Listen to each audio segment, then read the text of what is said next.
joint. Can't perform without these bad boys. Let's do this thing. Alright. Hello, everybody, and welcome in. My name is Garrett Shumake, and you're watching the Shumake Take, and you're listening to the first edition of Shumake Take Rants. So, to quickly break this down, my mind just blanked. But here's how this is going to go down. So every Tuesday, every Thursday, right, I talk about NFL news, football news, talk about, typical podcast type of stuff, right? But on Fridays, this day is reserved for me to throw my hat into the ring on a highly debated topic in the football world. So I'm just going to talk about, what the problem is, where it stems from, look at both sides of the argument, and come to a conclusion on what this answer on what the answer is to the argument. More than likely, it's going to be an answer. It's going to be me answering in a very mild take, but we'll see. I might have some strong opinions in there on both sides. But today, for this first edition of Shumake Take Rants, we're going to be talking about securing the bag. Should football players, or maybe athletes in general, but for the sake of this is a football podcast, so we're going to talk about football. Should football players take less money if it means they win more games and inherently win more Super Bowls? Now, this is one of those topics that's highly debated. Problem is, no one really takes the effort to understand both sides, right? So to establish some context, this all stemmed more than likely from Tom Brady. If you look at this meme that's going to pop up on the screen right now, talks about how, Brady takes a bunch of pay cuts and then keeps winning Super Bowls. And then players are like, oh, how does he do it? Well, of course, taking pay cuts isn't all of it, but for the sake of this discussion, we're not going to dive into all those factors, right? That's not the point. But the point here is that what Tom Brady would do, if you didn't know, most of you probably know, is that he took multiple pay cuts, constantly restructured his contracts, so the teams that he played for constantly had money to pay players and put more money into other positions. And this has led people to believe that in order to win, you have to take less. Right? And to a certain extent, that is true. And I'll get to that, later on. But we need to address both sides of the coin. Should a player take less money? Yes. Should they take less money? No. So let's start off. I have this backwards in my script. We're going to talk about, should they take less money? Let's address the conversation that yes, they should. The first thing that people like to look at least from me, like just reading through what people say on social media and getting a general view of how articles, certain sports articles by fans for fans, maybe not articles, blogs. That's the word I'm looking for, blogs. The big thing they talk about, they really look at it from a general public to millionaire perspective. When you think about someone that's in the general public looking at someone who is a millionaire making a ton of money, there is a stereotype that when a millionaire wants more money, it's selfish. He's like, oh, he doesn't need it. So it comes off as a negative view. It comes off in a negative light, and it looks bad.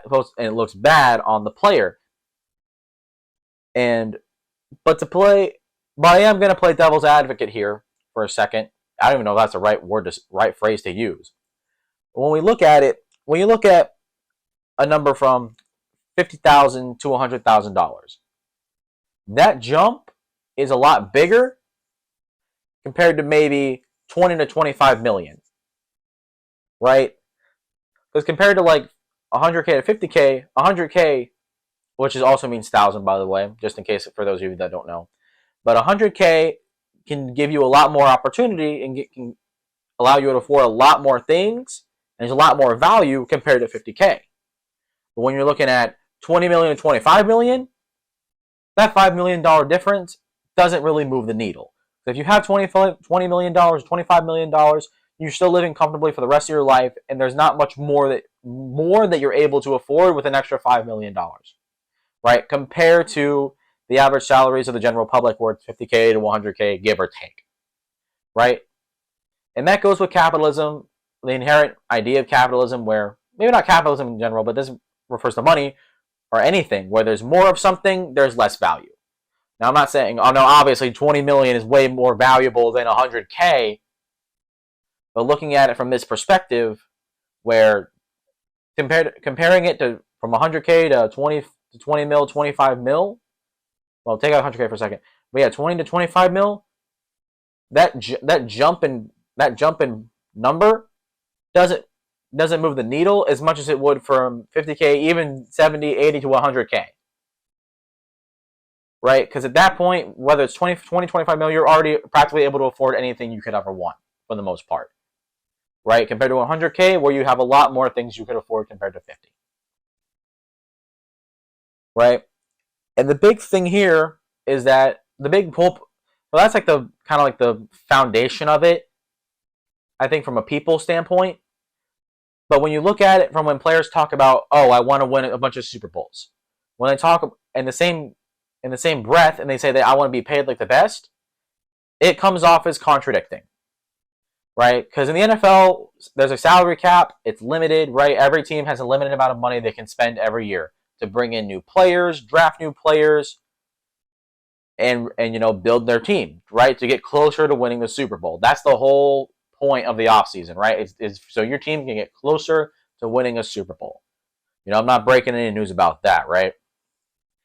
But the thing is, this isn't just apply to players. This applies to a lot of things in real life, where if you have so much money in one thing, it hurts the diversity of other resources in other places. Think about going to the grocery store, right? Let's say you got $20 to spend for dinner tonight. You're going to cook dinner, you got $20, right? You got to get yourself an entree, you got to get some sides, maybe a beverage, and then you got to get dessert, right? You got to get the whole 9 yards. Now, let's say you spend $10 on your entree. That entree is going to be really good, right? Maybe you got like a really good, maybe you got like a steak or something from the meat department, right? It's going to be a really, really good entree. But in turn, because you have a really, really good entree,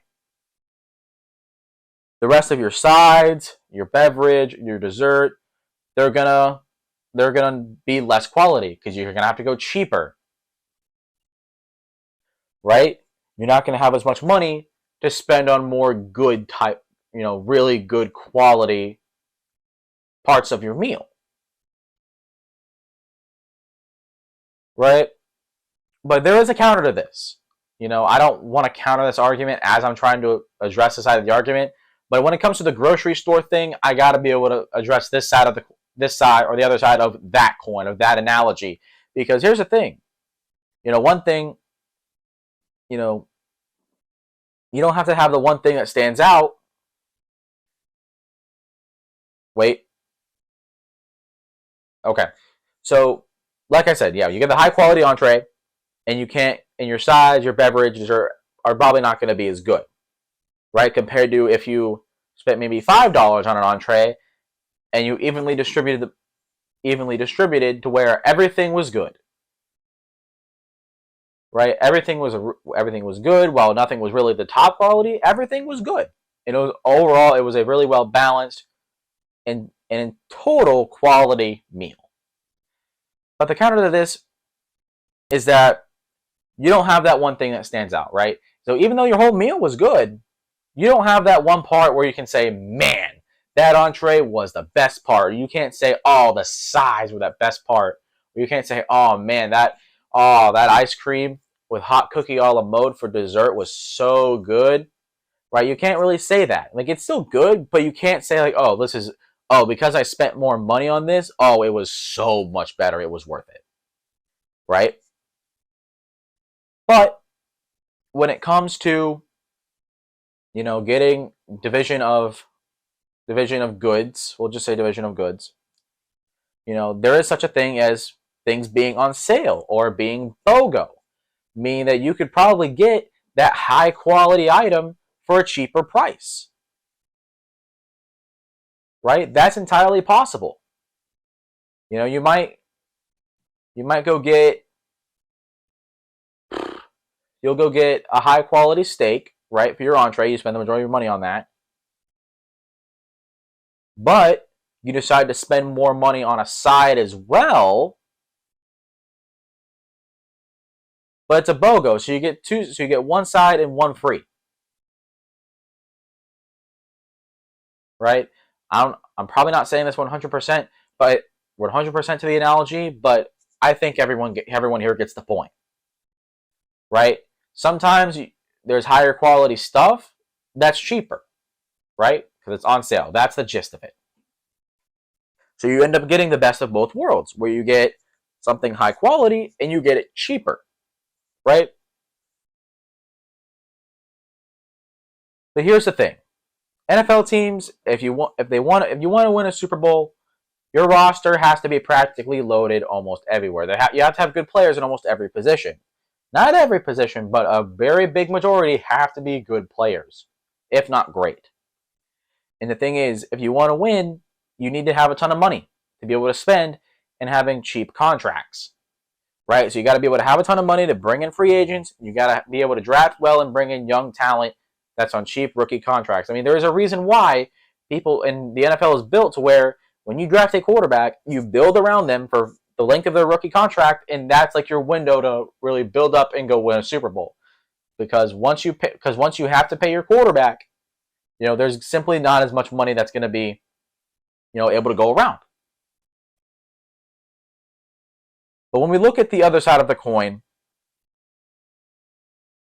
you got to look at it through the lens of an employee, right? Employee to employee, work to work, because ultimately, whatever we do here, whatever they do on the field, it's still work, right? And when you have a job and you work, who do you look out for the most? Yourself. That's another thing I'm not breaking any news about. Everyone, when you working at a job, the person you look out for the most is yourself, right? And when it comes to being a worker, if you are, someone who gets the most work done, right? Or you're able to do the most work out of anybody, like you have the most experience, right? Or you have some form of metrics, right, where you can prove or make a case for yourself that you're the best. When you're the best, you want to be paid like it, right? Everyone wants to make as much money as possible. And when you go to your employer or go to your boss and you're like, hey, I do all this work, I work harder, I'm better than everyone else in my group, I want to be paid like it, there's nothing wrong with that, right? Everyone wants to make as much money as they can. Whether that's me, whether that's football players, whether it's, well, I guess that's it. I guess that makes the list. By the way, no matter what job someone works in this world, everyone wants to make as much money as they possibly can. Everyone wants to make as much money as they can to live the best life they possibly can, right? That's what everyone wants that, right? Even Tom Brady, right? I'm sure Brady wanted to make as much money as he could, but we'll get to more about him in near the end of this. Like I said, there's nothing wrong with that. And as a worker to another worker, there's nothing wrong with wanting to be compensated for your hard work and to make as much money as you can because you work your butt off. And that leads to where, think about how our economics work. We're a capitalist country here in the United States of America. Now, I'm not an economics teacher. I'm not going to break down how our economy works and how capitalism works. But the thing is, when it comes to capitalism, on a very basic level, the harder you work, the more you get out of it, right? The more you put into something, the more you get out of it, right? There's a really common quote, not really common, but a quote that resonates with me is the harder you work, the luckier you get, right? And with capitalism, it's all about opportunity. That's what this country is based on. It's based on opportunity. But inherently, because everyone wants to work hard, it makes people more self-oriented. Now, that's not the same as being selfish, as some people want to call these football players asking for these big contracts, right? There's a difference here. When you're self-oriented, yes, you care, you're looking out for yourself, you care about yourself, but that doesn't mean you don't care about others, or you don't want this, or you're actively like going against other people. Just because you care about yourself first doesn't make you selfish. When you looking out for yourself creates a negative impact on the people around you and becomes a detriment, that's when it becomes selfish. When it begins to hurt other people, that's when your self-orientedness becomes selfishness, right? So if you want the contract to where like you're literally gonna break the freaking bank, you know, I'm not gonna. I don't want to say this wrong. I got to be careful with my words here because I don't want to contradict myself. But I shouldn't say when you go to get the contract. When I'll say this. Maybe like if you're someone who wants if you're a player that wants a ridiculous contract and maybe you're not deserving of it, please don't take that out of context. That does not sound great, but you get the point, right? I'll say this: if you're not deserving, whoever it is, if you're asking for something that you don't deserve, right? And then you start acting like a baby over it, then yeah, then it becomes selfish. But if you're someone who's worked your butt off and you deserve it, by all means, that go ahead and fight for yourself. If you deserve it and it's objectively fact that you deserve it, go ahead and fight, and fight for your right to get what you think you deserve. Right? Because whether you deserve it or you don't, and whether you're self-centered or not, you have to have the self-awareness to know where you stand in whatever you do. Whether you're a football player, or you're working in a construction company, you're working at a trade, you're working in the office, something like that, you still have to have the self-awareness to know where you stand. Right? But to pretty much wrap that back up, being self-oriented is not being the same as being selfish. As long as you're looking out for yourself and it's not becoming a negative detriment to the people around you, then it's perfectly fine to look out for yourself. That's what capitalism is based. That's what capitalism makes into people, and there's nothing wrong with that, right? There's nothing wrong with wanting to work your butt off to make more money. And the thing is, if you're a player, right, and you want to get a new contract, and you're with a good team, you're with a good organization, the team is going to find a way to minimize the damage, right? They're going to manipulate the contract, maybe make it more incentive based, keep the cap hit low for the first couple of years so they continue to build the roster, right, and compete. And also, teams, if for example, San Francisco. San Francisco is great at drafting players and developing players consistently, right? That's how they keep their rosters consistently loaded over the years, right? You can pay these players pay some players a lot of money, right? Because they have the top 10 highest, or they have the top highest paid left tackle in Trent Williams. Christian McCaffrey is a top paid guy. Debo is a higher up paid receiver. I know that. George Kittle, I think, is a top 5 highest paid tight end, right? And a couple of players on defense, like Fred Warner's the top paid inside linebacker, right? They're paying top dollar for a lot of these players. But the thing is, if you know how to manipulate the cap and you know how to draft players and develop them well and consistently, you can mitigate the damage that these contracts are paying.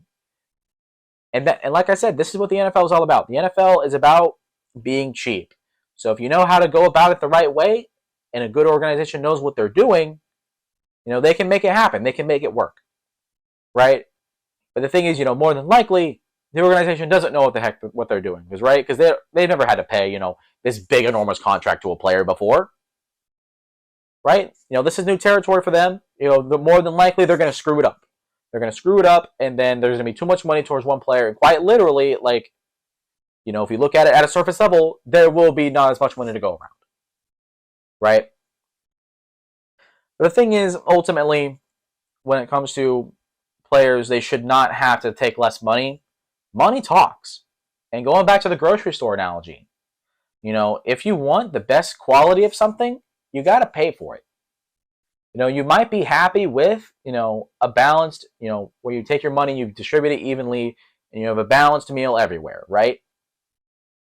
And ultimately, You want that, right? You want that for your team. You want good all around, and everything that's really, really good that stands out, you want it to be cheap.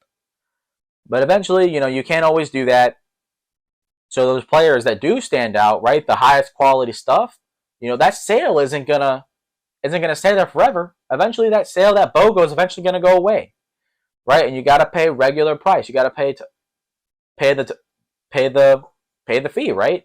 You want to keep that. You want to keep that quality item. You got to be willing to pay more money for it, right? That's another just simplicity of economics. And with that being said, addressing both sides of the coin, should players take less money if it means winning more? No, they shouldn't. They shouldn't have to. When you look at it from an employee to employee or from a person to a person, we all want the same thing. We all want to make as much money as possible and be as successful as possible. But there are some caveats. Like I said before, if you get paid and you're in a good organization, you're with a good team, they're going to work around it. They're going to find a way to make it work. And San Francisco is the best example of that. I talked about how they have a whole bunch of top paid players on their roster, yet they still have a loaded roster. They just went to the Super Bowl. They lost. But then again, it takes a loaded roster more than likely to get to a Super Bowl. And when you draft well and you develop players well, it mitigates the damage of being, paying these guys top dollar, right? But at the same time, Brady did win 7 Super Bowls for a reason. And taking that money and taking all those pay cuts definitely helped a lot. So, when you take less money, it is a fact that there's going to be more money to go around, which means, you'll be able to bring it, the team you play for will be able to bring in more players and overall make a better roster. That's a fact. But what's not a fact is that it's not going to taking less money doesn't objectively make you win more games. Because, like I said, it takes a good organization to put it all together. And if you're not in a good organization, they're not going to do it right. So you're going to be taking less money, and they might spend a whole bunch of money on a position or on a player that's not as highly valuable. Or they spend it on the wrong players that aren't a good scheme fit, or they're just not good. Right? Like, just because you take less and there's more money to go around doesn't mean that you're automatically going to win more. The organization has to be good, and they have to know what they're doing. Right? And that's something a lot of people take out of context. It's that, depending on the team and the organization, it takes the player and it takes the team, the organization, the front office. It takes both sides. It takes everybody. It quite literally takes everybody to get to a Super Bowl, right? Everyone wants to talk about, this roster is loaded. This team has this player, that player, all in that. They have this coach, right? They have these coaches on their coaching staff. But they don't talk about the front office. The front office has to be really good. They have to be able to distribute the money properly, manipulate the cap properly, right? They have to be able to draft the players, and that way the coaches can develop them well too. Like, it literally does take everyone in a building to go win a Super Bowl. But when it comes to conversations like this, people don't acknowledge that. People don't acknowledge that there's more people that go into this discussion than people bring into it. And so for my ultimate statement on no, well, yes, if you really want to win, taking a pay cut can help you win more. And the right organization will do that for you. But at the same time, as people, as workers to workers, or even as, general public to millionaire, looking at a millionaire, players should not be shamed for wanting as much money as possible. Because ultimately, that's what all of us want. All of us want to make as much money as possible. Everyone wants to work their butt off to be able to make that happen. And just because the players are making a lot more money doesn't mean that they should be barred or excluded from that, or they should be called selfish for wanting the same thing as we do. Right? Because ultimately, they're working, we're all looking to achieve a common goal, right? To make enough money to where we can live comfortably for the rest of our lives, maybe retire early, and go live somewhere in paradise, right? And go chill out. Whether you want to live in Florida, Colorado, New York, I don't care. Right? But the point still stands. But that's going to do it for me. That was the first episode of Shumake Take Rants, covering if players should take less money if it means winning more. And I thought this was good. If you guys like what I'm doing, if you guys like the content, please, please give me the feedback. It helps a lot. And I'm hoping these rants get better as we're talking about more intense topics. And it's going to be really interesting. I'm excited for this because I think it's a deviation from the common football news that people read about a lot. And not really many people take much time to talk about, these topics and really talk about these types of debates that people have with each other and really address both sides of the coin. So I hope this is something that people enjoy. I hope this is something people watch. But that's going to do it for this one. I don't know how long this is. This is probably shorter than I thought it would be. But either way, hope it was good. Hope you enjoyed it. And we will see you in the next one.